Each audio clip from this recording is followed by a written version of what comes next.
There is a fire in front of you. It's roughly 12,000 years ago in what is now the Utah desert. Except it isn't desert yet.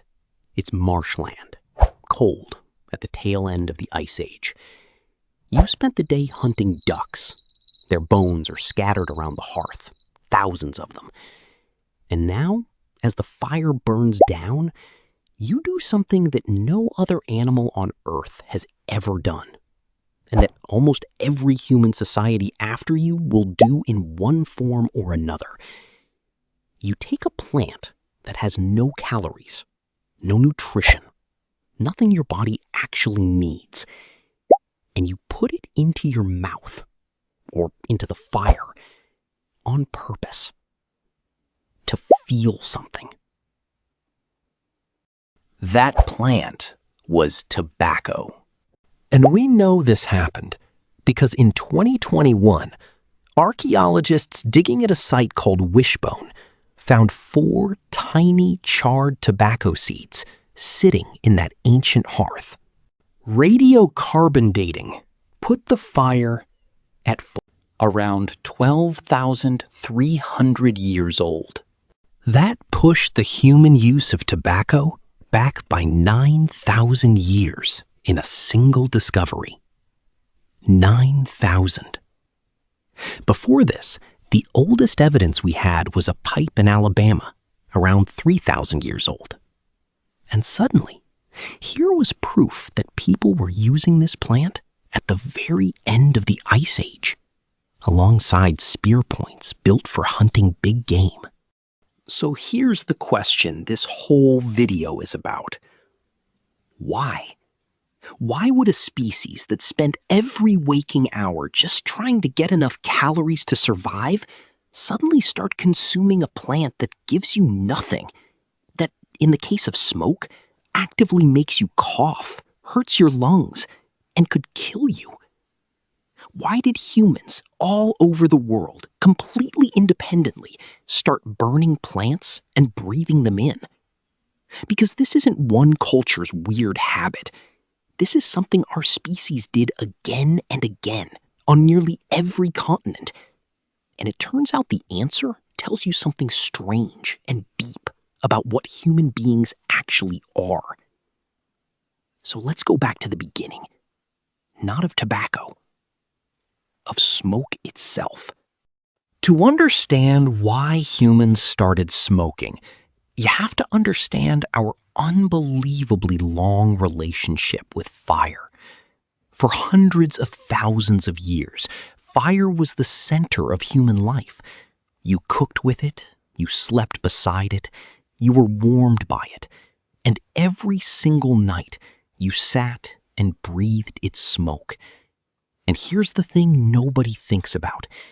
When you sit by a wood fire, you are already inhaling the burned chemistry of plants. Every fire is a slow experiment in what happens when you set vegetation alight and breathe what comes off it. Some smoke just stings. But some smoke, from some plants, does something else. It makes you feel calm, or alert, or strange, or like the walls of the world have gone soft. Imagine how that discovery actually happened. Not in a lab, around a fire, on an ordinary night, tens of thousands of times over. Someone throws the wrong branch on the flames, or burns a bundle of herbs to keep the insects away, and the smoke drifts across the circle, and suddenly, everyone sitting downwind feels different. Lighter, dizzy, dreamy. The next night, they try it again on purpose. This is how the knowledge was born, not through science, but through hundreds of generations sitting in the same smoke, noticing, remembering, and passing it down.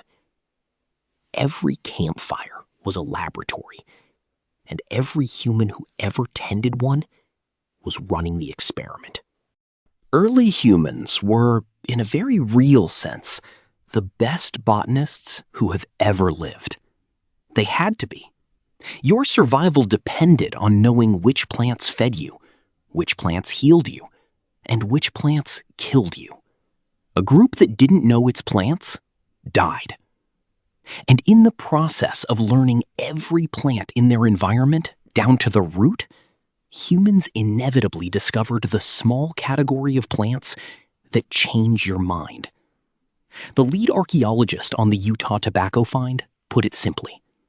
People in the past were the ultimate botanists, and they identified the intoxicant value of tobacco almost immediately upon arriving in the Americas.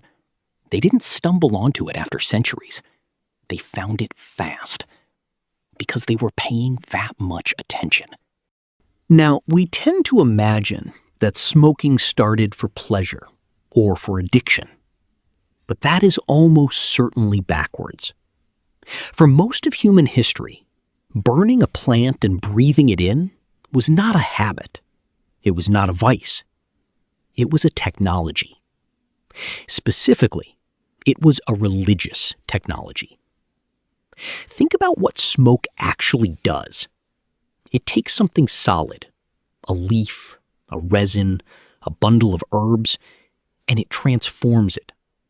The plant disappears. It rises. It becomes invisible and goes upward, into the sky, into the realm where, for almost every ancient culture on Earth, the gods and the spirits and the dead were thought to live. If you wanted to send something to the heavens, smoke was the only thing humans had that could actually travel there. You could watch it go. Burning a plant was the closest thing to a telephone line to the other world that early people possessed. And this is why, across the ancient world, the first serious use of smoke was almost never recreational. It was sacred. Incense, the burning of aromatic resins like frankincense and myrrh, became central to religious ceremony from Egypt to Mesopotamia to India to China. Temples burned tons of it. It was so valuable that frankincense and myrrh were traded across entire continents and given as gifts fit for kings. The smoke carried prayers upward. It purified spaces. It marked the boundary between the ordinary world and the Holy One. When you smell incense in a church or a temple today, you are experiencing one of the oldest continuous technologies in human history, the deliberate burning of plants to change the feeling of a space and reach towards something beyond. Think about that continuity for a moment. The same basic act. Set a fragrant plant alight. Let the smoke fill a sacred room. Feel your mind quiet and lift. Has been performed without interruption for thousands of years, across the rise and fall of every empire. Priests in ancient Egypt did it. People in your city did it last Sunday. It is one of the very few human behaviors that has survived essentially unchanged from the deep past into the present day. But some plants did far more than smell good. Some of them, when you breathed their smoke, reached into your brain and rearranged it. And that is where the story gets genuinely astonishing. Let's go to the Pamir Mountains in what is now western China, about 2,500 years ago. High on a plateau, more than 10,000 feet above sea level, there's a place called the Jirzhankal Cemetery. In 2019, a team of researchers published a study in the journal Science Advances that rewrote what we know about the history of one of the most famous plants on Earth. In the tombs, they found wooden braziers, small burners, containing stones that had obviously been heated in a fire. And when they chemically analyzed the residue on those braziers and those burnt stones, they found something specific. Cannabis. Not just any cannabis. Cannabis with unusually high levels of THC, the compound that gets you high. This is some of the earliest directly confirmed evidence of humans smoking cannabis for its psychoactive effect anywhere in the world. And look at where it was found. Not in a house, not in a market, in a graveyard. These braziers were part of funerals. Picture the scene the researchers reconstructed. A burial, high in the freezing mountains. Mourners gathered around the grave.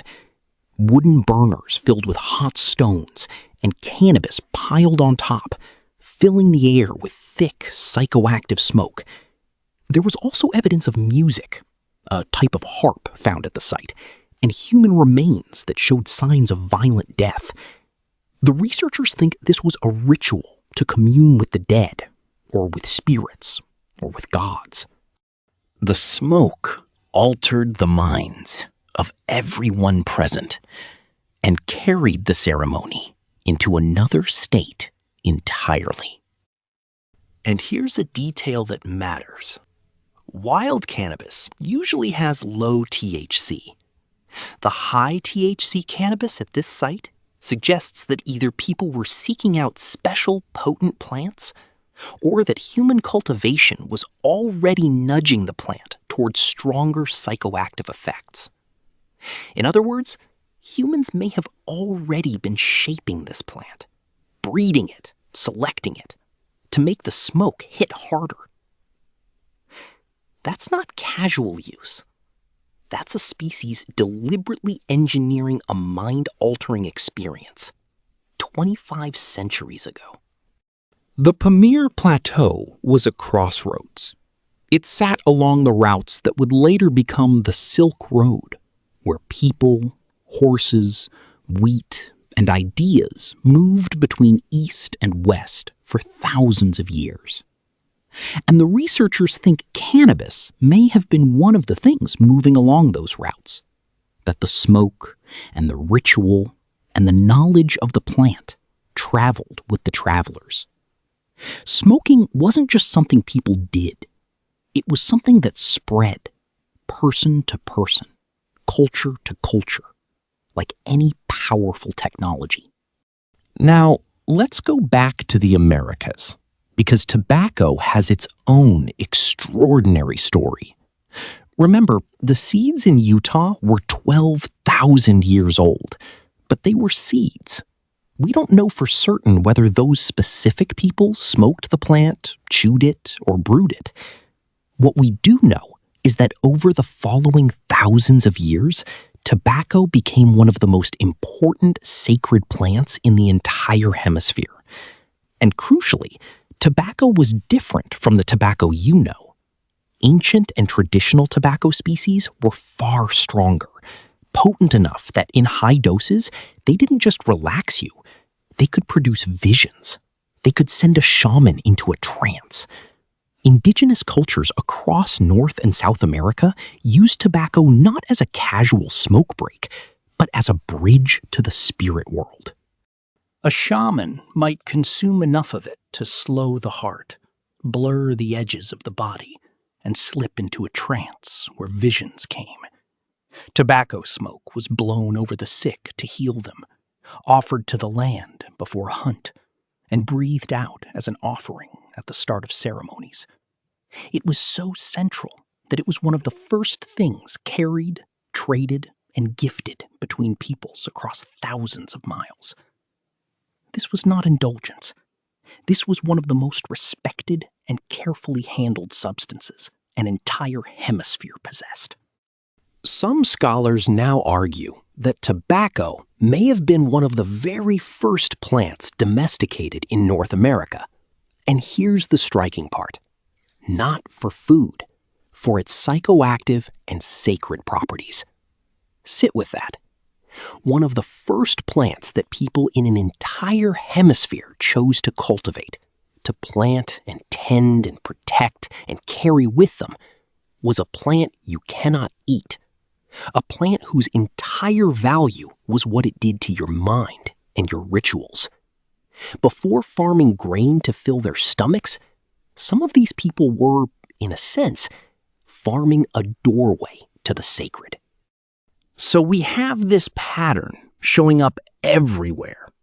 Incense in the temples of the old world, cannabis in the mountain tombs of Central Asia, tobacco in the sacred rites of the Americas. Different plants, different continents, no contact between many of these cultures, and yet the same fundamental behavior, invented over and over. Take a plant, burn it, breathe it in, and use the altered state to reach towards something larger than ordinary life. This is not a coincidence. This is telling you something about the human mind itself. Here's one theory that researchers take seriously. Human beings may be, in some sense, wired to seek altered states of consciousness. Not just humans, actually. There are animals that deliberately eat fermented fruit or intoxicating plants, seemingly to get the effect.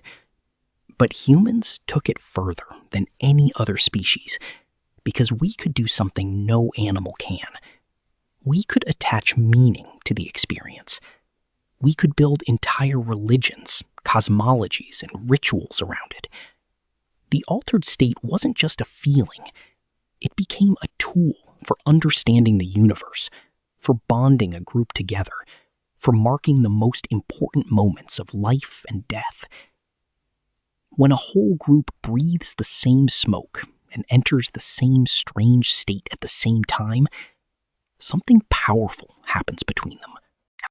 They share an experience that ordinary daylight life can never give. They come out of it feeling like they went somewhere together. Anthropologists think these shared, altered states may have been one of the deep glues of early human community, a way of binding people to each other and to a shared story about the world.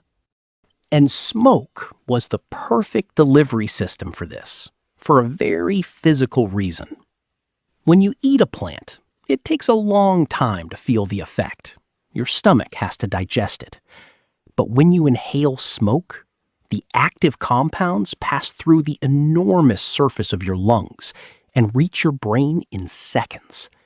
Smoking is the fastest way, short of injection, to change your state of mind. Ancient people didn't know the biochemistry, but they absolutely knew the result. Burning was faster, stronger, more reliable than eating. So the technology of smoke and the human hunger for transformation found each other, and the two have been locked together ever since. But here is the twist in the story, and it's the part that makes this whole history a little tragic. For almost all of the time humans have used these plants, the vast, deep stretch of tens of thousands of years, smoking was rare, ritual, and controlled. You didn't smoke tobacco on a Tuesday afternoon because you were bored. You smoked in a ceremony, guided by tradition, often only a few times in your life, at moments that mattered. The plant was powerful, and it was treated as powerful. It was sacred, and being sacred, it was limited. What changed was not the plant. What changed was everything around it. When Europeans arrived in the Americas and encountered tobacco, they stripped it of its sacred role and turned it into a commodity, something to be grown on plantations, shipped across oceans, sold for profit, consumed constantly, casually, for pleasure, by anyone. The ritual dissolved. The limits dissolved. A behavior that had been a rare doorway to the sacred became, within a few centuries, an everyday habit, then a mass industry, then one of the leading causes of preventable death in human history. The same plant that ancient shamans used a handful of times to touch the spirit world now kills millions of people a year because we took a sacred technology and made it ordinary. And that's the strange arc of this entire story. Humans didn't start smoking because they were weak or foolish or addicted. They started because they were curious and observant and reaching for something.